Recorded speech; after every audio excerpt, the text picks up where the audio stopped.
ஸ்வராஜில் இப்போ 744 XT கொடிசி agri index 2026 launch ஆகிருக்குதுங்கண்ணா. இப்போ பார்த்தீங்கன்னா இதில் ஃபுல்லி பவர் டைப் ஆக்சில். இது வரைக்கும் 744 FE 4-wheel டிரைவில் தான் ஃபுல்லி பவர் டைப் ஆக்சில் வருங்க. இப்போ XTலையும் 4-wheel டிரைவ் கொடுத்துட்டான். இது 15 ஸ்பீடு கியர் பாக்ஸோட XTயில் கொடுத்துட்டான். இதோட HP பார்த்தீங்கன்னா 52 HP வருதுங்கண்ணா. 3478 இன்ஜின் சிசி வருதுங்க.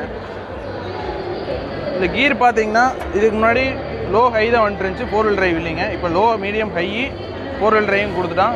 கான்ஸ்டன்ட் மெஷ் கியர் பாக்ஸ் வந்துடுதுங்க. லிஃப்டிங் கெப்பாசிட்டியும் பார்த்தீங்கன்னா 2400 kg லிஃப்டிங் கெப்பாசிட்டியும் கொடுத்துட்றாங்கண்ணா.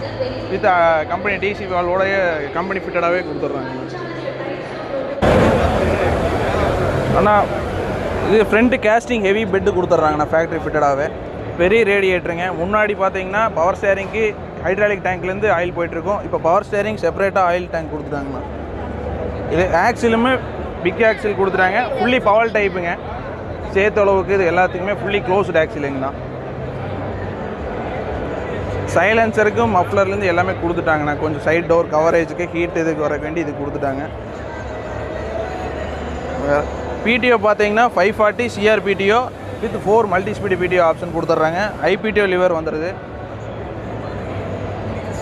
அப்புறம் டயர் சைஸ்ன்னு பார்த்தீங்கன்னா 14.28 டயர் சைஸும், ஃப்ரண்ட் பார்த்தீங்கன்னா 8.520 டயர் சைஸும் ஃப்ரண்ட் இது கொடுத்துட்றாங்கண்ணா. மேலும் இதை பற்றி ஏதாவது தகவல் வேணும்னா கீழே இருக்கிற நம்பரை கான்டாக்ட் பண்ணிக்கங்க.